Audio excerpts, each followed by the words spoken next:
Hi, I'm Bridget. Welcome to my kitchen. Mac and cheese is one of those family-friendly recipes that adults love as much as kids do. In our house, we called it macaroni noni, and Mom started making it for my older siblings long before I came along. Mom's recipe is creamy, cheesy, and so simple to make. I'll show you how, along with a few ways to dress it up.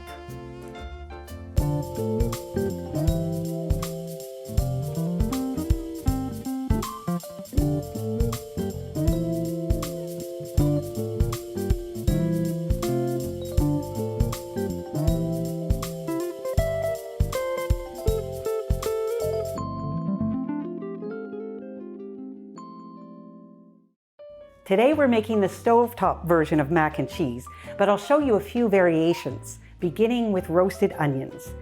They are a bit of a grown-up topper and one of my favorites, and we'll start with them and they'll cook while we're making our sauce and cooking the pasta.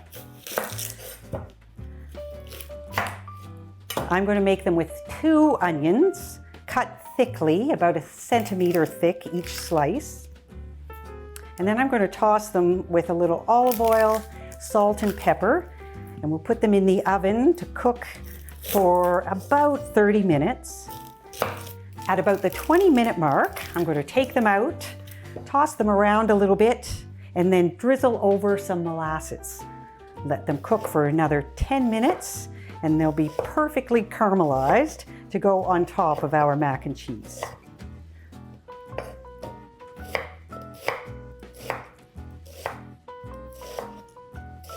We don't want them cut too thinly because then they'll get super crispy, which is delicious too. But for this recipe, I'd like them to be a little on the soft side. Oftentimes when I make this recipe, I'll make a double batch and just leave them in the fridge because roasted onions go with just about everything.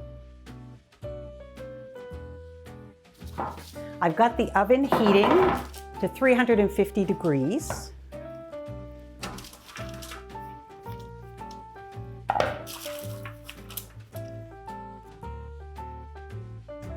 We'll just break them apart so they cook more evenly. And also, before I drizzle them with olive oil, I want to make sure that the oil is going to well coat them all.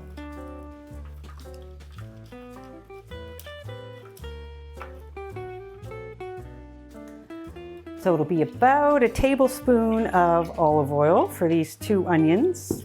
Maybe that was a little more. A few good grinds of black pepper.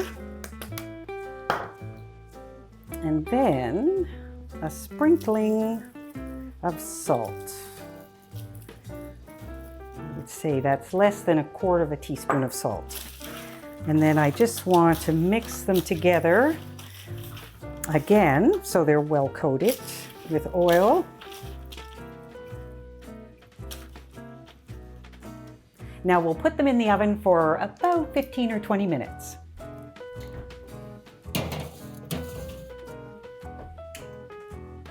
The cheese sauce takes just a few minutes to make.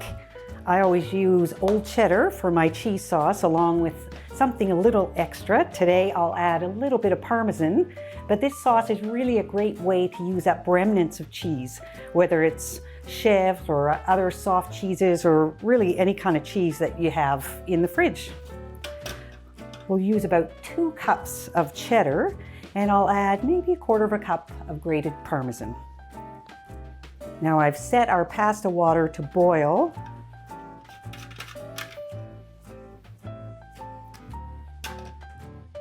We'll start the cheese sauce by melting 1/4 cup of butter over medium heat.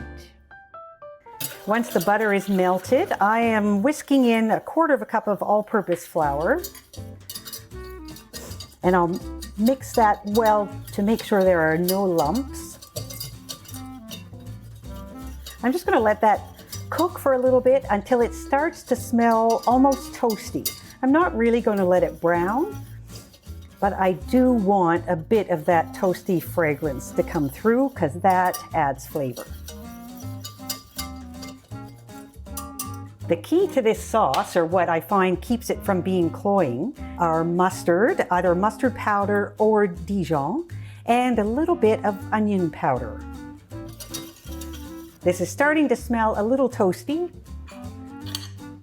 So I am going to stir in half a teaspoon of onion powder. I'll whisk that in.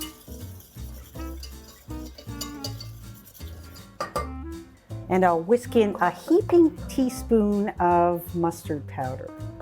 But as I mentioned, you could use a heaping teaspoon of Dijon as well. And I'll stir those in, make sure there are no lumps.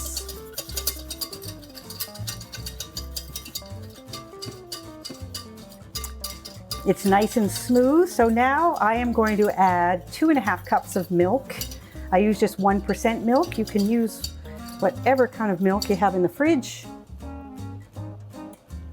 I'll start by whisking in just about 1/4 cup. And then I'll continue adding it. I want to keep whisking because I don't want the sauce to end up lumpy. Our pasta water is boiling. So I'm going to add 3/4 pound of pasta. I never use or rarely use macaroni for this recipe. I prefer some larger shapes. Any type of hollow pasta is great for this recipe because the cheese sauce gets caught inside. I'll stir our cheese sauce off and on until it comes to a simmer. It'll thicken once it starts to simmer. And when it gets kind of medium thick, then I will add the cheese. So our onions have been in a little over 20 minutes, actually, more like 25 minutes. Took them longer than usual to start to soften. I'm just tossing them a little bit, and then I'll drizzle them with a tablespoon of molasses.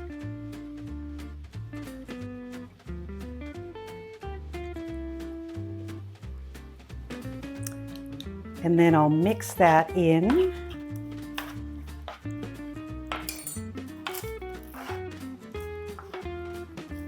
And back in the oven they'll go.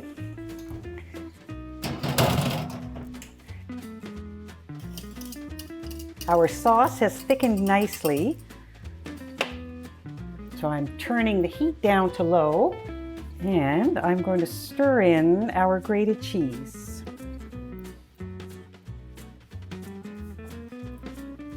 Because I've grated it, I could actually turn the heat off and the cheese would still melt.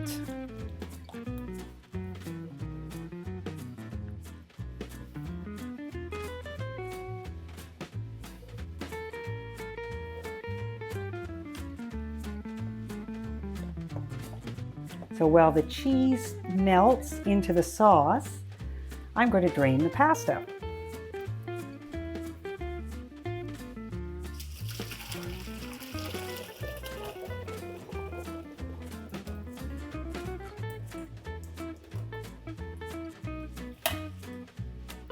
Before we toss our pasta with the cheese sauce, I'll just give it a few generous grinds of black pepper. And I'm going to sprinkle over just a little bit of paprika. So as I said, this sauce coats 3/4 pound of pasta.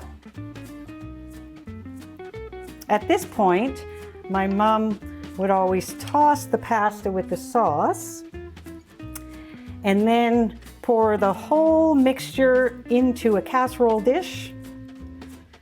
Sprinkle over some crushed soda crackers and a few dabs of butter, and then bake it at 350 for 20 to 30 minutes until it's bubbly and crispy. So that's one option.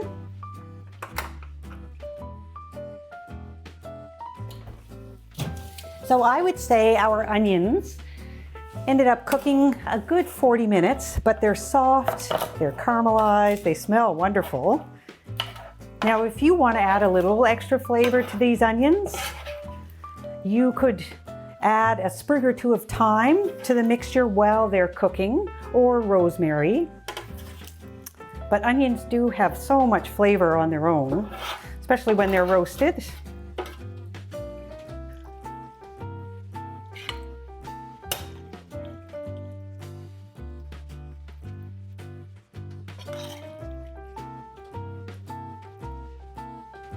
Whatever way you choose to serve it, I hope this mac and cheese recipe will become a family favorite in your house too.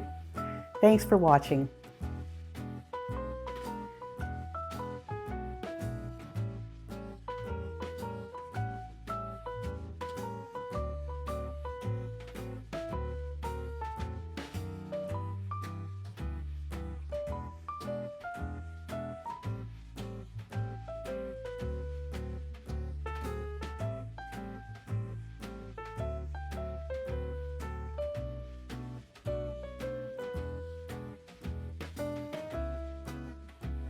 Thank you.